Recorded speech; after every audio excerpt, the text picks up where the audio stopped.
Good afternoon. I'm pleased to share with you some of the focus for our ministry's 2025-26 budget. The Ministry of Education's goal this fiscal year is to allocate funding for school improvements, which include education reform and student achievement. More details on the execution of such will be provided during the Committee of Supply in the House of Assembly. As the Premier and Minister of Finance stated during his recent budget statement, the Ministry of Education has been allocated $149.2 million, an increase of $9.8 million or 7% over last year. This funding will support programs and necessary resources to deliver quality and safe learning experiences. To assist Bermudians who have the goal of obtaining tertiary education, the ministry's scholarship and awards have increased by $222 and $525, bringing the total to $1.8 million for post-secondary education, providing more opportunities for young adults to access funding and pursue their dreams. To address educators' concerns, we will increase substitute teachers by 25% to support education reform and assist school leaders with day-to-day operations.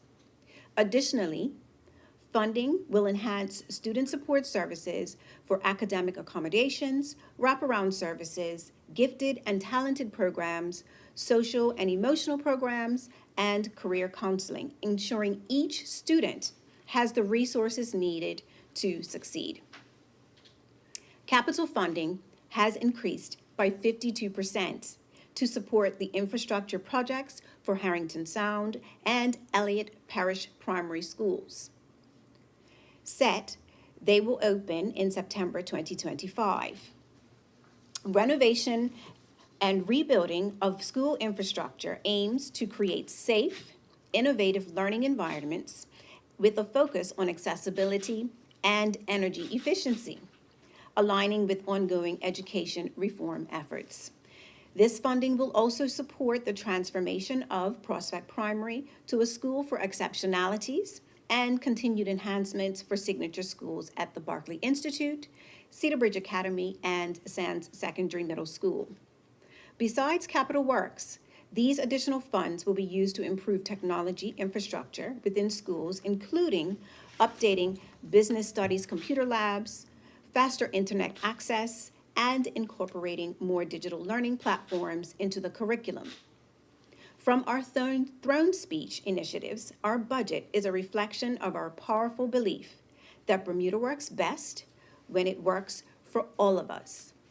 Bermuda, together, we will continue striving to build a community that is more equitable, affordable, and prosperous for all. Thank you. Now I invite my colleague, the Minister Tinee Furbert, to come up and give her remarks with regard to her ministry.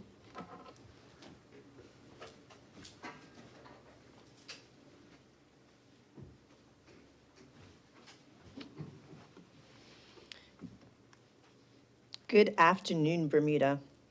This afternoon, I am pleased to share with you the key initiatives that will be advanced through the 2025-26 budget allocation for the Ministry of Youth, Social Development, and Seniors. This budget reflects the continued investment the government is making in supporting existing social services and programs, and introduce or enhance additional programs to meet the needs of the most vulnerable members in our communities.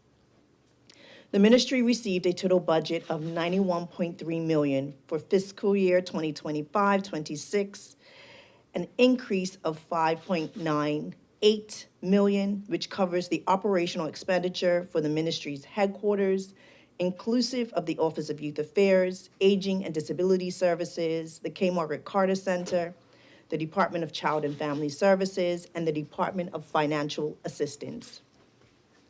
The increase in budget funding includes the union negotiated salary uplifts totaling $1 million, Additional resources needing for new social sector programs, such as the new Seniors Intellectual Disability Day program at the K. Margaret Carter Center, $50,000 for expanded hours for the regular day care program at the KMCC, and the hiring of new specialists, professionals, and nurse and behavioral therapists to care for persons who are disabled or with complex needs. The ministry's budget increases demonstrate our continued commitment to the Bermuda's most vulnerable and cherished populations, our children, persons with disabilities, our seniors, and those who find themselves in economic need. The ministry will ensure that the services and programs offered will directly impact and improve the overall well-being and quality of life for these population groups. Let me provide an overview of the initiatives that will be undertaken by the ministry this coming year. The Office of Youth Affairs 2025-26 budget will provide an increase of $135,000 for community outreach through the community centers. This additional funding is attributed to expanded hours of work for community workers in the Central Zone Community Center to support parents and guardians who work shift hours and need to have their children in a safe environment. Many parents and guardians working in the restaurant and retail sectors in the city that close after 9 p.m. or later require suitable evening care. The Western Zone Community Center also extended its operational hours on Thursdays, Fridays, and Saturdays to provide safe spaces for young people to have healthy engagement through sport, recreation, and dining. This initiative is designed to engage the whole family, featuring friendly competition that facilitates gaming for all ages. The 2025-26 budget will continue to support our before school, after school, and out of school programs for children and seniors. Also, just over $200,000 has been budgeted for this year to cover a wage uplift for miscellaneous workers who support the operations of programs offered at our community centers. The Dementia Care Service pilot program that the ministry introduced in October of 2023 will continue. Over 100 persons have benefited from the dementia care services offered from this pilot thus far. Many families and individuals who are uninsured or not insured have access to core dementia care community support services. The ministry has set aside $150,000 to ensure that a sustainable level of service is offered. In its efforts to enhance the protection of seniors and persons with disabilities, this year, Aging and Disability Services will engage in various marketing and educational campaigns on financial abuse and scams committed against vulnerable groups. Planning is well underway for the establishment of a senior daycare facility at the Gilbert Institute. A total of $1.5 million has been budgeted for the hiring of an architectural firm to work on design plans for the facility by March of 2026. With the responsibility of protecting Bermuda's children and strengthening our families, the Department of Child and Family Services has been given an operational budget of $21.1 million. In alignment with recommendations from the Multi-Agency Risk Assessment Committee, MOROC, the department has onboarded a domestic abuse liaison social worker who will focus primarily on high-risk domestic abuse cases. The committee has already commenced the development of a 5-year domestic abuse strategy, which will continue this year as consultation with stakeholders is currently being undertaken. The establishment of the full Mirrors program is being progressed. Funding has been provided for an additional 2 posts, program and recruitment manager, completing the full complement of staffing required for this program. More than $650,000 has been budgeted for the independent living program. Since its launch in 2023, the program has served 12 residents. The community-based program offers housing and steers youth to other resources where they can obtain educational, vocational, and life skills coaching that supports independent living as they transition into adulthood. Renovations are currently in train for the independent living program for offices, a visiting area, and a wheelchair-accessible apartment.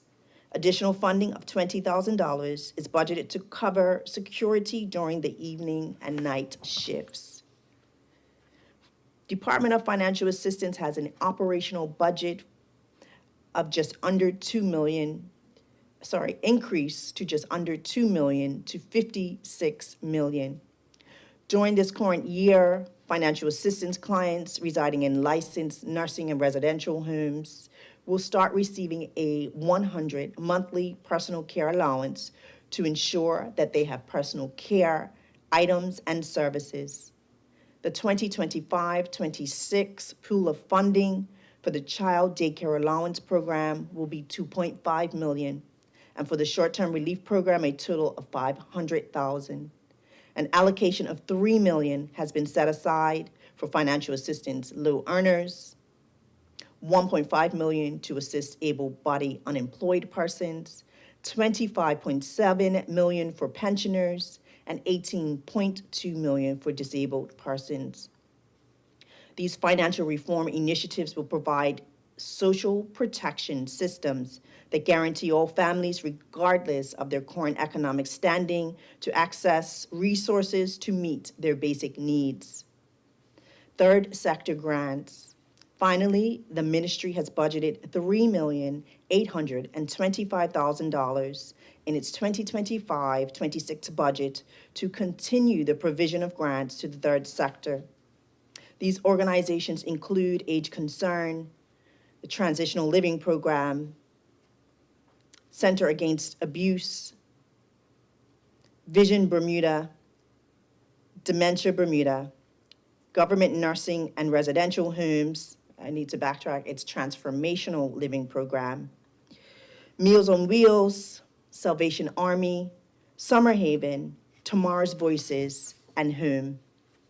In conclusion, other key initiatives that will be steered by the Ministry of Youth, Social Development, and Seniors during the 2025-26 budget year include the hiring of a project manager to coordinate the implementation of the action items in the National Senior Strategy, the execution of priorities in the Plan to End Homelessness, the implementation of a perpetrator service program in domestic violence, and the strengthening of a litigation guardian program. These initiatives are about care, fairness, and sustainable support for our community so that we are building a Bermuda where everyone benefits. Thank you. And thank you, Minister Tinee Furbert. We'll now have both ministers at the podium and to take questions. Yes, eagerly awaiting. Sarah Lagan from the World Gazette first.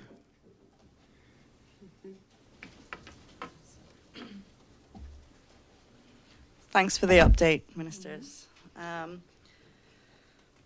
I guess as we just finished with Ms. Furbert, you just mentioned the strengthening of the litigation guardian program. Can you just give a little bit more detail about how that's going to be strengthened? Sure. So we have kept our community abreast in regards to the work that we continue to do with litigation guardians by making sure that our litigation guardians remain current and trained.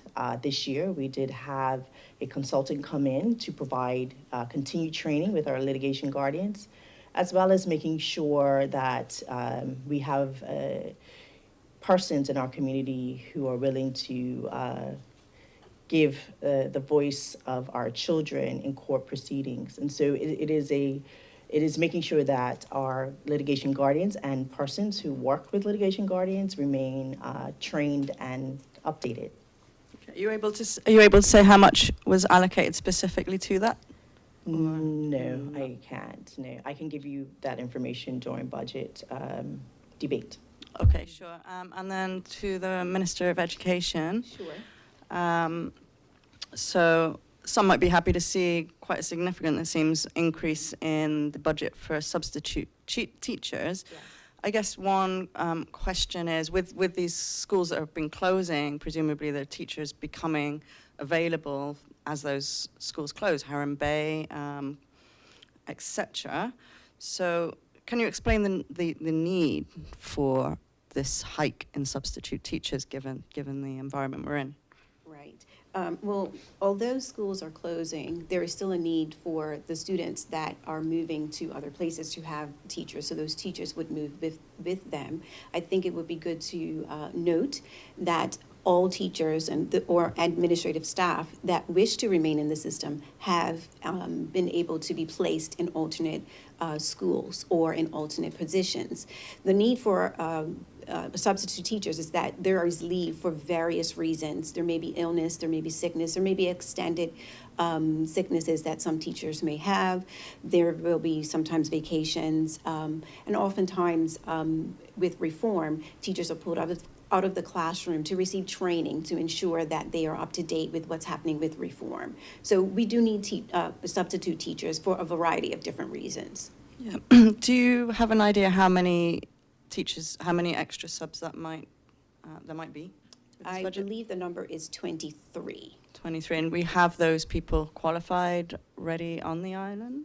Yes, we have substitutes will always be qualified individuals in front of our children. Okay, and we have those available. It's just a case of recruiting them, or just It's a case of recruiting them. They will be identified at such time when we put out the need for them. okay.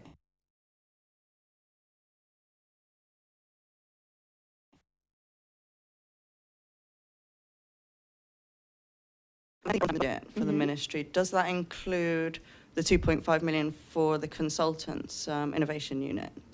Yes, that That's would included in the- It's all included in that. Okay. And you as minister coming in, are you pleased with the work that you've seen been done by Innovation Unit? Do you believe that they've reached their deliverables? Or do you feel that there have been some challenges along the way with this firm? Well, I wouldn't say there are challenges. I believe that the service that they've given us has, it has been a heavy lift, as we do have teachers and senior administrators who will need uplifting in skill. And so we've benefited from having their guidance and support in that. And as far as I'm concerned, we continue to strive. Transformation is not a one-time thing. And in spite of the fact that we talk about reform as something that's outside of regular education, it's still part of our everyday transformation. So all schools are going through transformation, not just the schools that you hear mentioned in particular for signature learning or parish schools. And I believe that the Innovation Unit has done a great job in ensuring that the teachers, those who are being trained, have been giving the upskilling that they need. Okay. I guess the end result that we're really looking for is improved standards. Absolutely. From the children, literacy levels, numeracy levels. Can you speak to whether there has been any change upwards or downwards in these levels that we see in the public education system? Right. Since 2020, when this reform started. We've seen transformation in our approach to education. Instead of students in the traditional sense, we are more incorporating more project-based learning, and therefore there will be those students who are more inclined to enjoy that type of learning, and therefore they will do better in class. And so in terms of overall results, that's something that I believe that we'll be able to tease out in due time. So you can't say that literacy or numeracy has improved, or otherwise, in the last 5 years, say, since we began this journey of education reform. There hasn't really been an upward or downward trajectory. I wouldn't want to speak to any specific numbers as it stands right now, because again, we're still teasing out the fact that some of this is still new in terms of the way that we're teaching, the way that we're rolling out education. Okay. Okay, finally, professional development.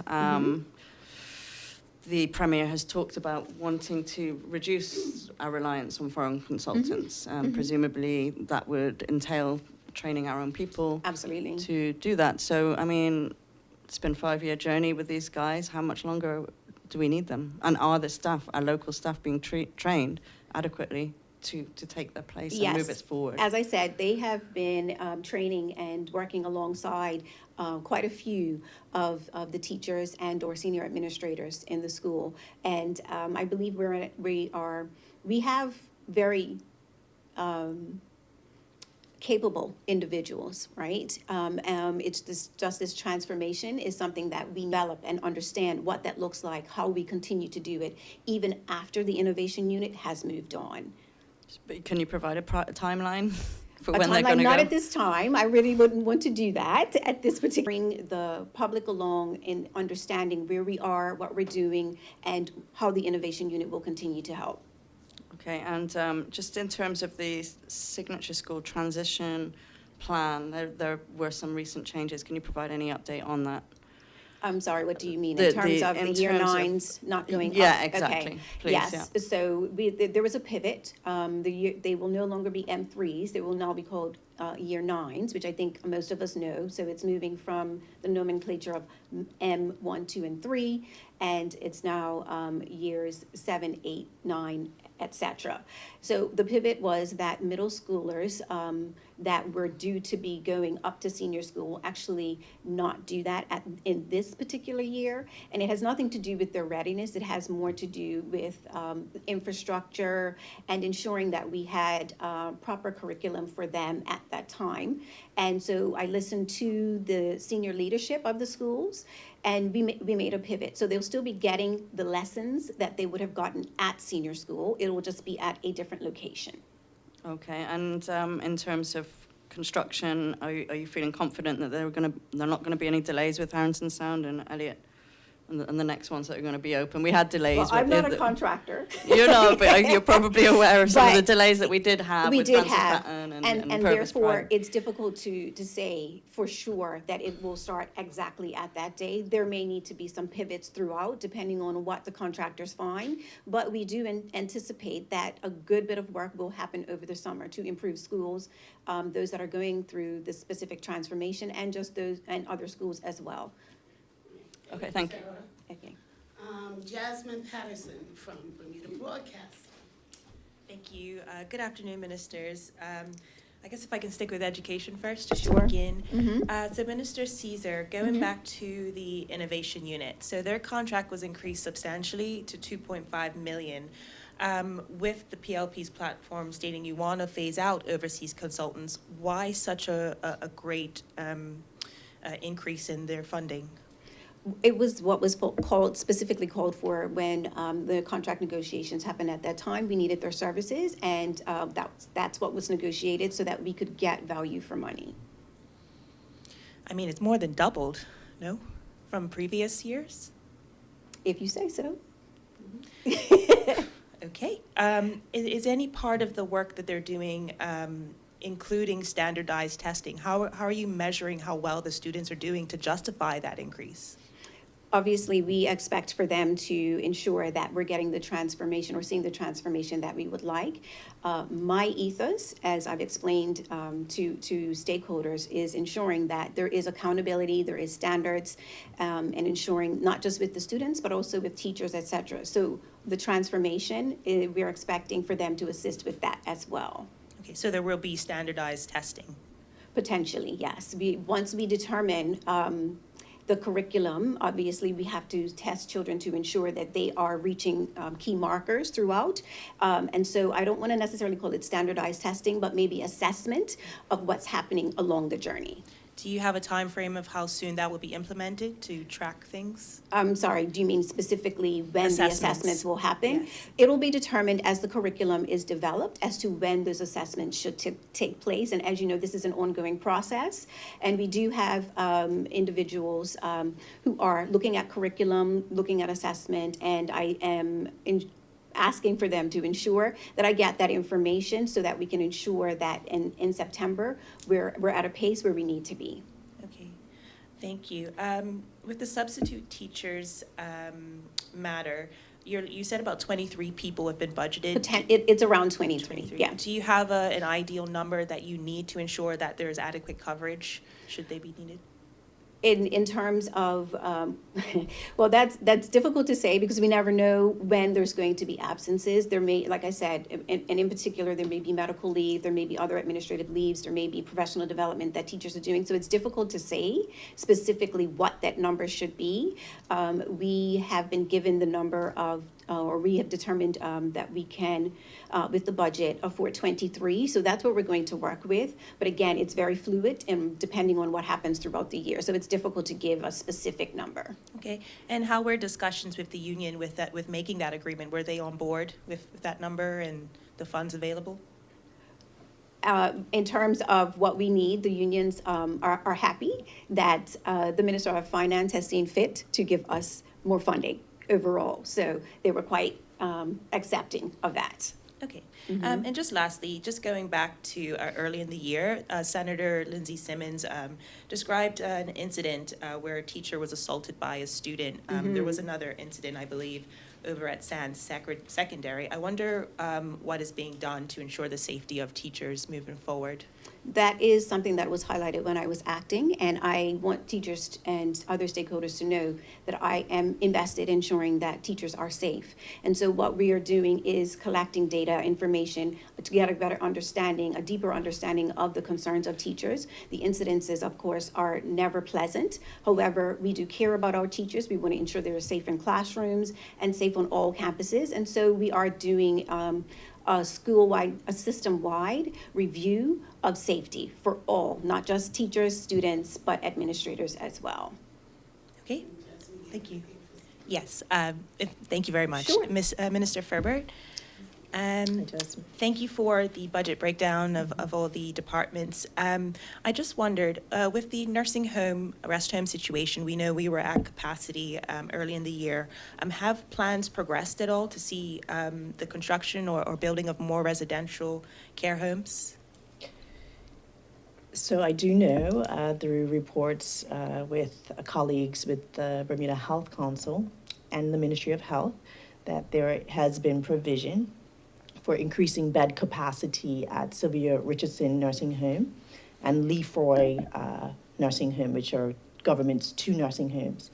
And then there are some private businesses that are also providing increase in bed capacity for nursing homes. Okay. Are you happy with that progress? What do you think is missing from the puzzle here? Absolutely, I'm happy with that progress. I would like to see it done today, but we know that these things take time. But I am happy to see persons in the private sector coming forward to provide for a need, and government also doing its job as well, providing a need in our community. Also, us government seeing it fit to make sure that we are able to provide a seniors daycare facility, that we are progressing so that those persons who are able to age at home can come to programming during the day and still be able to have this be at home where everyone would love to be. Certainly. And with the ongoing bed blocking issue at the hospital, it's obviously a multifaceted issue. A lot of it stems from the lack of long-term housing for people who may need specialist care. Is there anything being designated specifically perhaps for those patients that need that care outside of the hospital? So there are a number of factors which would prevent someone from being discharged, and particularly seniors, from the hospital. Housing may be one, or access to their homes may be another.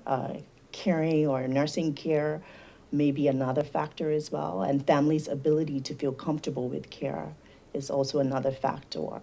We have had talks, we are in talks with persons in the community as far as providing another level of care that would be transitional care, so that people can be rehabbed to be able to potentially return back home. But it's not a one size fits all. It is making sure that we are looking at different options of care so that our people can be able to access those different options of care. Okay. The seniors daycare, 1.5 million budgeted for just the design alone. Do you have estimates of the actual construction and implementation of those changes? So we have made estimations for, or approximations for the architecture. Some of those funds may actually run into the building as well, but we wanted to make sure we had sufficient funds, particularly for starting out with the architecture designs and also being able to move forward with construction.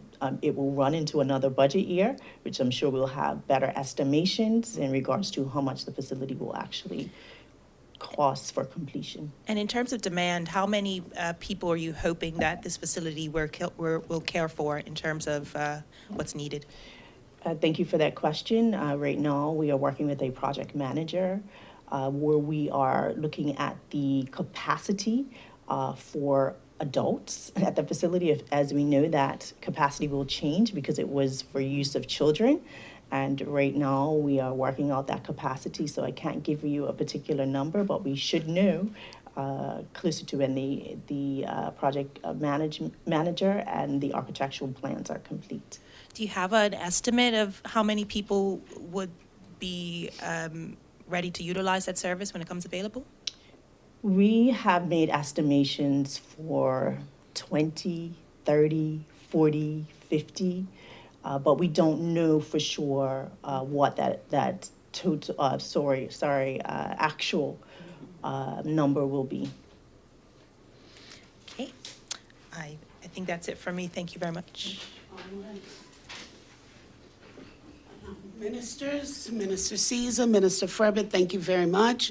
Members of the media, thank you for joining us. That unless you have anything that you'd like to conclude with?